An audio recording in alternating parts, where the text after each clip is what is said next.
You know that growling feeling in your stomach around hour 3 of not eating. That moment when you're convinced your body is eating itself alive and you need food right now or you'll collapse. Here's what nobody tells you.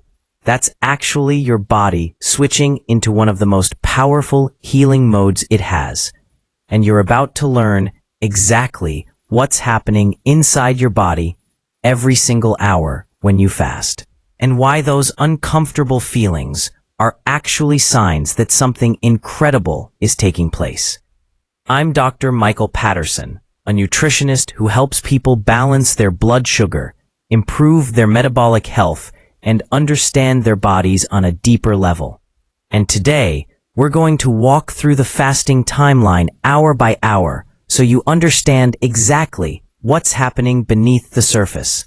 Now, if you watched my previous video on insulin resistance, you already know how critical it is to give your body breaks from constant eating. But today we're going deeper. We're going to map out the entire journey your body takes from the moment you finish your last meal to 72 hours later and beyond. Here's the biggest misconception about fasting that keeps people from ever trying it or sticking with it long enough to see results. Most people think fasting is just about restriction. They think it's about suffering through hunger, depriving yourself, and basically torturing your body into submission. And because they think that way, they approach fasting with dread and anxiety, which makes every hunger pang feel like a crisis. But here's the truth. Fasting isn't about deprivation. It's about activation. Your body is literally designed to thrive in both fed and fasted states. In fact, some of the most powerful cellular repair mechanisms your body has can only activate when you're not eating. So instead of thinking about fasting as taking something away, I want you to start thinking about it as unlocking something that's been dormant. The reason this matters so much is that we live in a culture of constant eating. Breakfast, snack, lunch, snack, dinner, dessert, late night snack. Your body never gets a break. And when your digestive system is constantly working, when insulin is constantly elevated, when your cells are constantly being told to store and grow, your body never shifts into cleanup mode. It's like running a restaurant that never closes. Eventually, the kitchen gets filthy, the staff gets exhausted, and the quality of everything goes downhill. Your body needs time to clean house, and fasting is how you give it that time. Now let's break down what actually happens during a fast, hour by hour, so you can understand the process and know what to expect. And I'm going to explain not just what happens, but why it happens and what it means for your health long term. Let's start at hour 0. You've just finished eating your last meal. Maybe it's dinner, maybe it's lunch if you're doing an extended fast. Right now, your body is in the fed state. Your blood sugar has spiked because you just consumed food, especially if that meal contained carbohydrates. Your pancreas has released insulin in response to that blood sugar spike, and insulin is now doing its job, which is shuttling glucose out of your bloodstream and into your cells where it can be used for energy or stored for later. Here's what people don't realize. In this fed state, your body is in storage mode, not burning mode.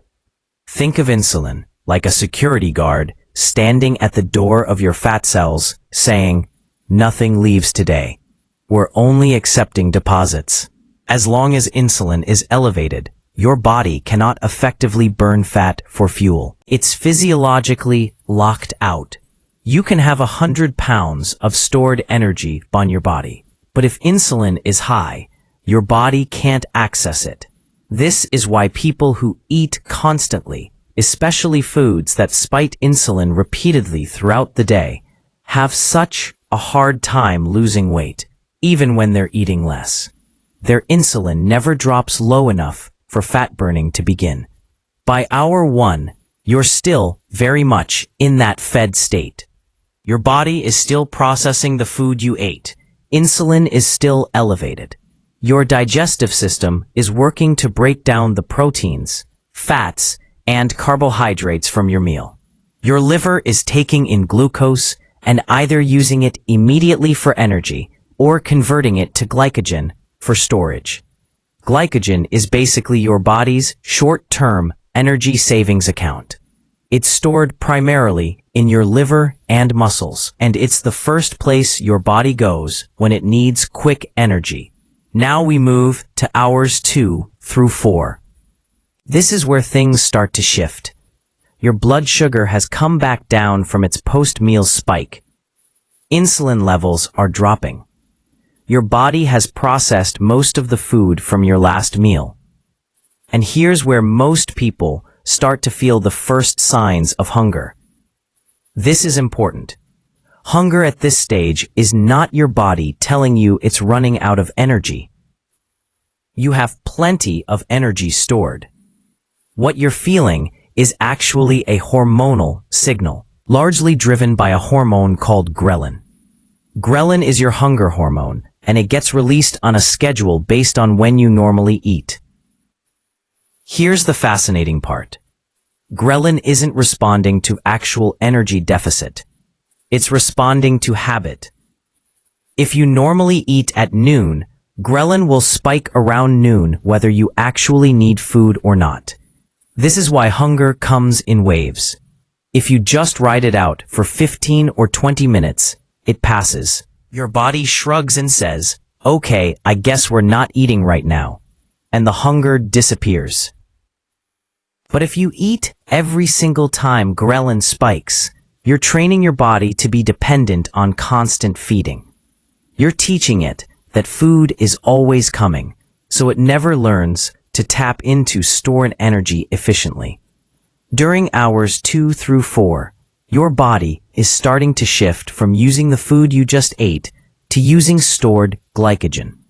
Remember, glycogen is that short-term storage form of glucose in your liver and muscles. Your body is now pulling from those glycogen stores to maintain your blood sugar and keep your energy stable, and this is happening automatically.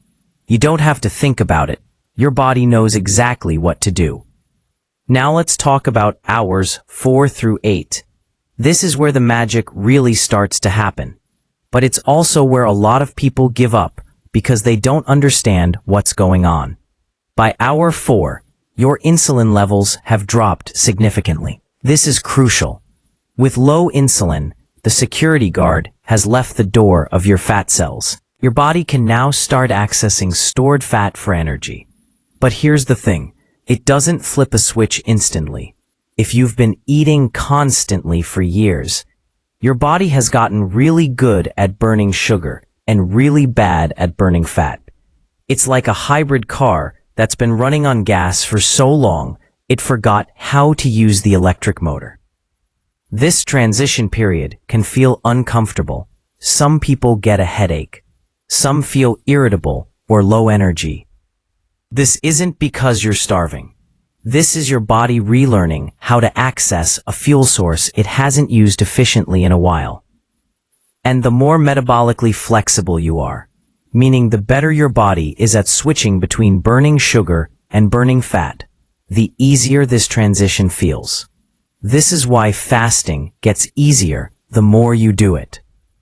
You're literally training your metabolism to be adaptable. Around hour 6 to 8, if you've been fasting consistently, or if you're someone with good metabolic health, your body starts producing ketones. Ketones are molecules produced by your liver when it breaks down fat for energy. And here's why this matters. Ketones are an incredibly efficient fuel source, especially for your brain. Your brain can run on glucose, but it actually runs beautifully on ketones. Many people report feeling mentally sharp and focused during a fast once they get past that initial transition period. That's the ketones kicking in. But you don't produce significant ketones overnight if you've never fasted before. Your liver has to ramp up the enzymes and metabolic pathways needed to produce them efficiently. This is another reason why fasting gets easier with practice. The first few times you fast, you might feel pretty rough during this period. But after several weeks of regular fasting, your body becomes incredibly efficient at making this switch. By hours 8 through 12, you're now solidly in the fasted state. Insulin is low. Your body is actively burning fat for fuel. Ketone production is increasing, and something else is starting to happen that most people never think about. Your body is beginning to activate autophagy. Now, autophagy is one of those words that gets thrown around a lot in health circles. But let me explain what it actually means and why it's so powerful. Autophagy literally means self-eating. It's your body's cellular recycling program. Think about your cells like little factories. Over time, parts of the machinery break down, proteins get damaged, organelles stop working efficiently, waste products accumulate. In a fed state, when your body has plenty of resources coming in, it doesn't prioritize cleanup. It's too busy building and growing and storing. But when you fast, when resources become scarce, your body shifts into efficiency mode. It starts breaking down old, damaged cellular components and recycling them for parts. This isn't just housekeeping. This is one of the most powerful anti-aging and disease prevention mechanisms your body has. Autophagy helps clear out damaged mitochondria, which are the energy factories in your cells. It breaks down misfolded proteins that can contribute to neurodegenerative diseases. It helps your immune system function more effectively by clearing out old immune cells and making room for new ones. Studies have shown that autophagy activation is associated with longer lifespan, better brain health, reduced cancer risk, and protection against metabolic diseases. But here's the key. Autophagy doesn't really ramp up significantly until you've been fasting for at least 12 hours, and it continues to increase the longer you fast. This is why eating constantly throughout the day, even if you're eating healthy foods, prevents you from accessing these benefits. You never give your body the signal to shift into cleanup mode. Now, during hours 12 through 16, you're in a really sweet spot for fat burning and autophagy. Insulin remains low. Your body has become efficient at pulling energy from fat stores. Growth hormone, which is a powerful hormone that helps preserve muscle mass and promotes fat burning, starts to increase. This is really important because one of the fears people have about fasting is that they'll lose muscle. But when done correctly, fasting actually has a muscle-sparing effect because of this growth hormone response. Here's the mechanism. When you're eating frequently, your body is in a constant state of insulin elevation, which suppresses growth hormone. But when you fast, insulin drops and growth hormone rises. In fact, studies have shown that growth hormone can increase by up to 500% during a fast. Growth hormone tells your body, hey, we need to preserve our muscle tissue because we might need it. Burn fat instead. This is your body's survival mechanism. Muscle is metabolically expensive to maintain, so your body really doesn't want to break it down unless it absolutely has to. Fat, on the other hand, is stored specifically to be burned during times when food isn't available. During this 12 to 16-hour window, many people also experience what's called the fasting high. This is a state of mental clarity, focus, and even euphoria that some people get when fasting. Part of this is the ketones providing clean fuel to your brain. Part of it is the increase in norepinephrine, a neurotransmitter that increases alertness and focus. And part of it might be evolutionary. Our ancestors, who felt sharp and energized when they hadn't eaten for a while, were better hunters and gatherers. They were more likely to find food and survive. The ones who became sluggish and foggy when hungry didn't last long. Now, let's move into hours 16 through 24. This is typically where people doing intermittent fasting break their fast. A 16 to 18-hour fast is incredibly beneficial and sustainable for most people as a daily practice. But let's talk about what's happening if you continue past this point into a longer fast. By hour 18, autophagy is significantly elevated. Fat burning is in full swing. Ketone levels are climbing steadily. Your body has shifted from being primarily a sugar burner to being primarily a fat burner. And the metabolic flexibility you're building is incredible. But there's something else happening that's equally important. Your gut is getting a break. Your digestive system has been working constantly if you're someone who eats multiple times a day. And just like any system, it needs rest to repair and regenerate. During a fast, the migrating motor complex, which is a pattern of electrical activity in your stomach and small intestine, can finally do its job. The MMC is like a housekeeper that sweeps through your digestive tract, clearing out bacteria and debris. But it only activates when you're not eating. If you're constantly snacking, the MMC never gets to run, and you can end up with issues like small intestinal bacterial overgrowth or other digestive problems. By hour 20 to 24, you've completed a full day without food.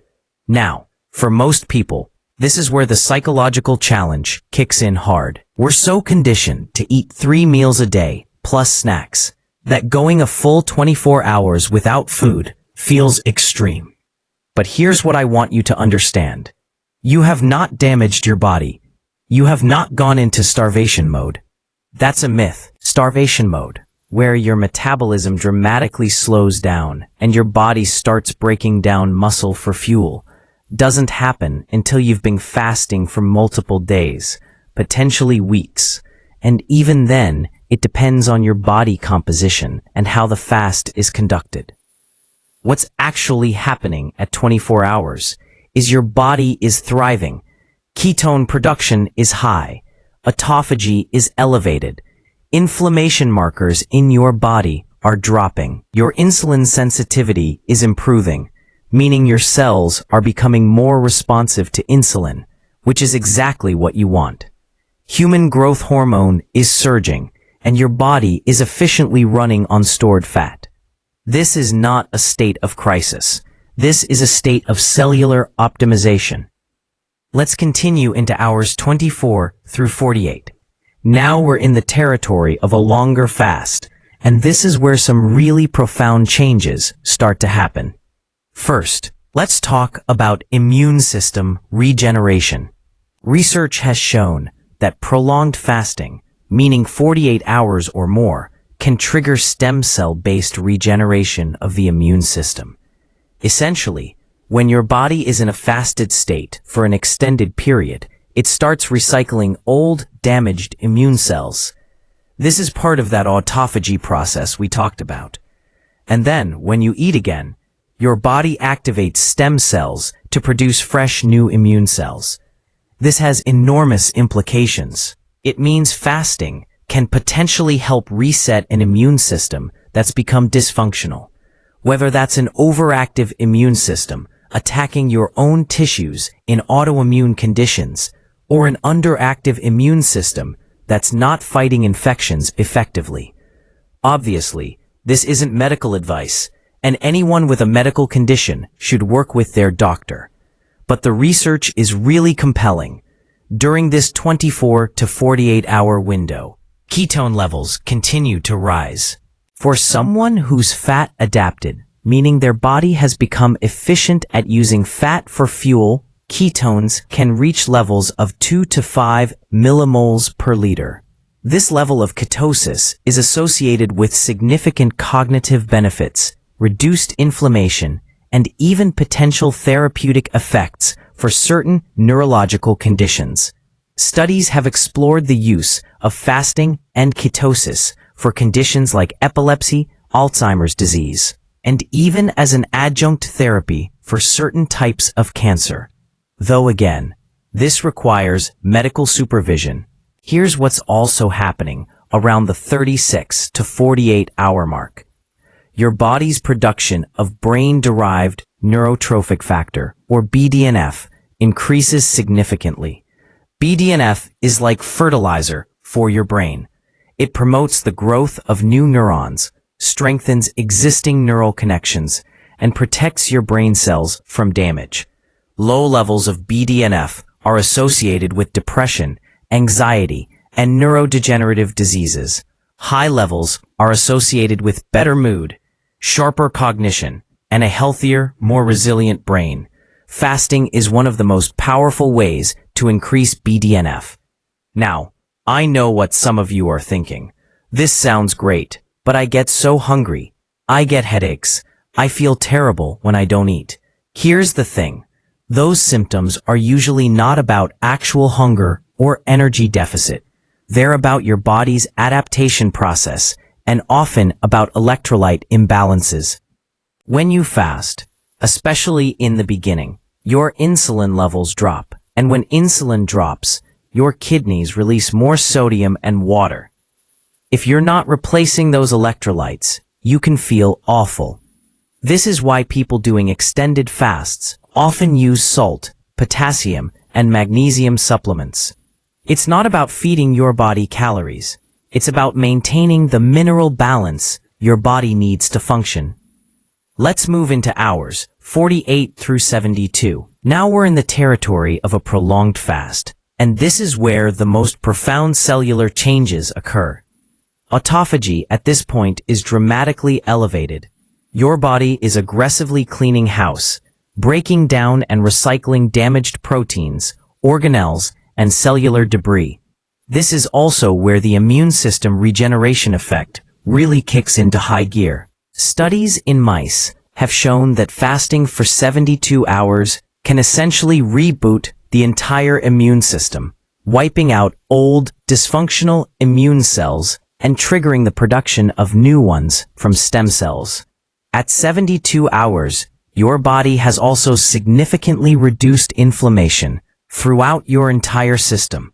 Inflammatory markers like C-reactive protein and interleukin-6 drop substantially during extended fasts. This is huge because chronic inflammation is at the root of virtually every modern chronic disease. Heart disease, diabetes, cancer, Alzheimer's, autoimmune conditions, they all have chronic inflammation as a core component. By periodically giving your body extended breaks from food, you're allowing inflammation to cool down. Now, here's something really interesting that happens around day 3 of a fast. For many people, hunger actually decreases or even disappears. You'd think after 3 days without food, you'd be ravenous, but the opposite often happens. This is because your body has fully adapted to running on ketones and stored fat. Ghrelin, that hunger hormone we talked about earlier, actually decreases during prolonged fasting. Your body stops screaming for food because it's efficiently accessing all the energy it needs from your fat stores. This is why some people find that once they get past the first 48 hours of a long fast, the rest is actually easier. But let's be really clear here. Extended fasting beyond 24 hours is not something everyone should do. It's not necessary for most people to get the benefits of fasting, and it's definitely not something you should jump into if you've never fasted before. If you have any medical conditions, especially diabetes, if you're taking medications, if you're pregnant or breastfeeding, if you have a history of eating disorders, extended fasting is not appropriate without medical supervision. Even for healthy people, it's something you work up to gradually. Now, what happens when you break a fast? This is just as important as the fast itself. Your body has been in a deeply catabolic state, meaning it's been breaking things down. When you introduce food, it shifts back into an anabolic state, meaning it starts building things up again. And this is where that stem cell activation and immune system regeneration really completes. The fast creates the stimulus for cleanup and recycling. The refeeding creates the stimulus for regeneration and growth. This is why what you eat when you break a fast matters. If you break a fast with a massive meal full of processed carbohydrates and junk food, you're going to spike your blood sugar and insulin dramatically, which can actually make you feel worse than if you hadn't fasted at all. It's like cleaning your entire house and then immediately throwing a wild party that trashes it again. Instead, you want to break a fast gently, ideally with something easy to digest. Many people start with bone broth or a light soup, then maybe some easily digestible proteins and healthy fats. Save the big, complex meals for a few hours after you've reintroduced food gradually. When you refeed after a fast, especially an extended one, your body is incredibly sensitive to nutrients. Your cells are primed to take in and utilize whatever you give them. This is actually a great time to eat high-quality, nutrient-dense foods because your body will absorb and use them more efficiently than usual. This is also why you need to be careful not to overeat when breaking a fast. Your stomach has shrunk slightly. Your digestive enzymes need time to ramp back up, and your body needs to ease back into processing food. Now let's talk about the practical side of all of this. How do you actually implement fasting in a way that's sustainable and beneficial? Here's the step-by-step action plan I recommend, starting with the easiest, most sustainable approach, and building up from there if you want to explore longer fasts. Step 1. Start with a 12-hour overnight fast. This is the absolute minimum to start getting benefits, particularly around autophagy activation and giving your digestive system a break. If you finish dinner at 7 p.m., don't eat again until 7 a.m. For most people, this is easy because you're sleeping through most of it. But even this simple step makes a huge difference if you're someone who's been eating constantly, especially snacking late at night. That 12-hour window gives your body time to shift out of constant digestion mode and into the beginning stages of cellular cleanup. Step 2. Once 12 hours feels comfortable, and you've been doing it consistently for at least a week or two, extend to 14 or 16 hours. This is typically what people mean when they talk about intermittent fasting.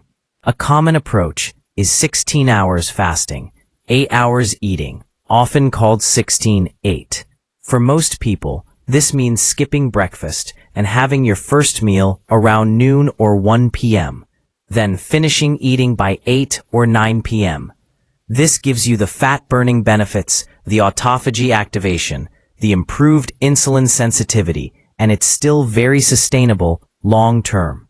Many people do this every single day without any issues. Step 3. Make sure you're staying hydrated during your fasting window. Water is essential. You can also have black coffee, plain tea, or other zero-calorie beverages. Coffee can actually help with appetite suppression and may enhance some of the benefits of fasting.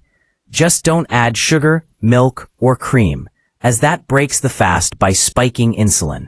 Some people do what's called a fat fast, where they have coffee with butter or NCT oil, which provides some calories from fat but keeps insulin low. This is a middle ground that can make fasting easier, though technically, it's not a true fast. Step 4. Pay attention to your electrolytes, especially if you're fasting for more than 16 hours or if you're exercising during your fast. Salt your food generously when you do eat. Consider supplementing with magnesium, which most people are deficient in anyway. If you're doing longer fasts, you might need potassium as well, though you should be careful with potassium supplementation and ideally work with a healthcare provider. A lot of the negative symptoms people experience during fasting, like headaches, fatigue, muscle cramps, and irritability, are actually electrolyte issues, not hunger. Step 5. Eat nutrient-dense foods during your eating window. Fasting is not a license to eat garbage.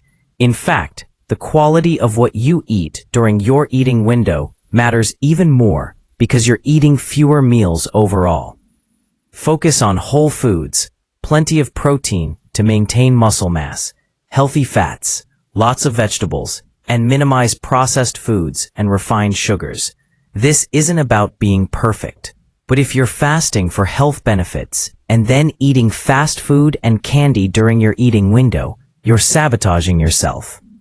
Step 6. If you want to try longer fasts, like 24 hours or more, do it gradually and intentionally. Don't wake up one day and decide to not eat for 3 days if you've never fasted before. Start with 16 hours. Get comfortable with that for a few weeks. Then try a 24-hour fast once a week or once a month. See how your body responds. Build your metabolic flexibility over time. And again, if you have any medical conditions, talk to your doctor first. Extended fasting can interact with medications, especially those for diabetes and blood pressure. Step 7. Listen to your body, but also understand the difference between discomfort and danger. Feeling hungry is not dangerous. Feeling a little irritable or having low energy during the first few fasts is normal as your body adapts. But if you feel dizzy, shaky, confused, or extremely weak, those are signs you need to break your fast and possibly consult a healthcare provider. Fasting should feel challenging at times, especially in the beginning, but it shouldn't feel like a medical emergency. Use common sense. Don't fast before a major physical or mental performance if you're not used to it. Don't fast if you're sick or recovering from illness. Be smart about when and how you implement this. Once you get through that initial adaptation phase, it becomes almost effortless for most people. Your body learns to efficiently switch between burning glucose and burning fat. Your hunger signals become more aligned with actual energy needs rather than habitual eating times. You develop a deeper awareness of what your body actually needs versus what your mind wants out of boredom or emotion. And you start experiencing the benefits: better energy, better mental clarity, better metabolic health, better body composition, and you realize this isn't deprivation at all. It's empowerment. I know this can feel overwhelming, especially if you're used to eating all the time. And I want to acknowledge that changing your eating pattern is not just a physical challenge. It's a psychological and social one too. We use food for so much more than just fuel. We eat socially, emotionally, out of habit, out of boredom. Fasting forces you to confront all of that. It forces you to sit with discomfort instead of immediately soothing it with food. And that's actually one of the hidden benefits. You develop discipline and self-awareness that spills over into other areas of your life. But please understand, I'm not saying everyone needs to fast or that fasting is the only way to be healthy. Some people do better with more frequent, smaller meals. Some people have medical conditions or life circumstances that make fasting inappropriate. What I am saying is that for many people, strategic periods of not eating can be incredibly beneficial. Your body is designed to handle it. Your ancestors did it regularly, not by choice, but by necessity. And the research is clear that periodic fasting has profound effects on metabolism, cellular health, and longevity. If you're someone who's been eating constantly and never given your body a break, even just starting with that 12-hour overnight fast can be transformative. You're giving your digestive system time to rest. You're lowering insulin and allowing fat burning to begin. You're activating autophagy and cellular cleanup. These are not small things. These are fundamental to your long-term health.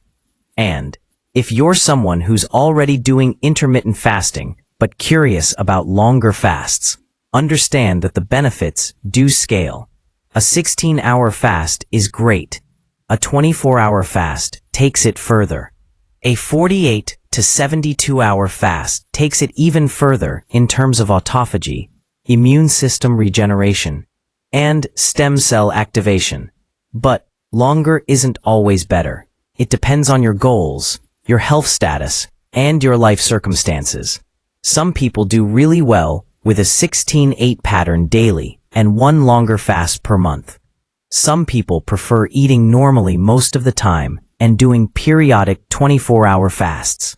There's no single right way to do this. What matters is that you understand what's happening in your body at each stage. You understand that hunger is not an emergency. You understand that feeling a bit uncomfortable during the adaptation phase is normal and temporary. You understand that fasting is not about punishment or deprivation. It's about giving your body the opportunity to heal, clean, and optimize itself. Finally, one more thing I want to address is the fear of muscle loss during fasting. This is one of the biggest concerns people have, especially people who work out regularly or who are trying to build muscle. Here's the science. During short to moderate term fasting, like 16 to 72 hours, your body preserves muscle tissue incredibly well.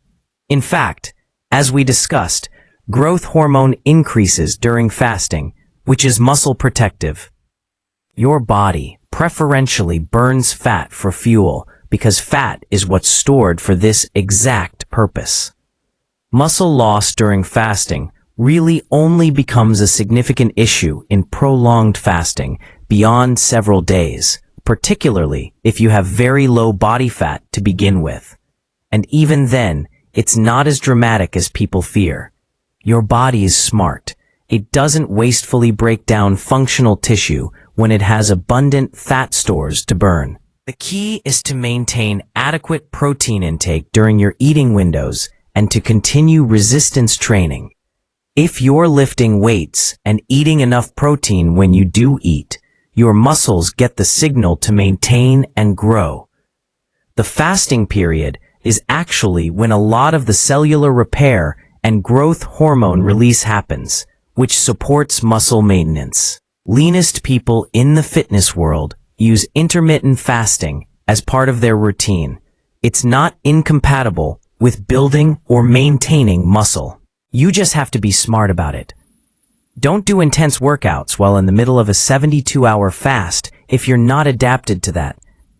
But working out fasted after a 16-hour fast, many people find they actually perform better because they're not dealing with a full stomach and their body is running on efficient ketone energy. So here's my encouragement to you. If you've never tried fasting, start small. Start with 12 hours overnight. See how it feels. Pay attention to what happens in your body. Notice the hunger waves and how they pass. Notice if your energy changes. Notice if your mental clarity improves. Give it at least 2 weeks before you judge it, because your body needs time to adapt. And if 12 hours feels good, try 14, then 16. Build your fasting muscle gradually, just like you'd build any other skill.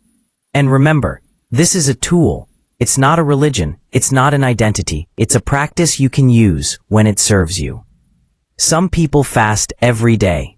Some people fast occasionally. Some people never fast, and they're perfectly healthy. The goal is to find what works for your body, your lifestyle, and your health goals.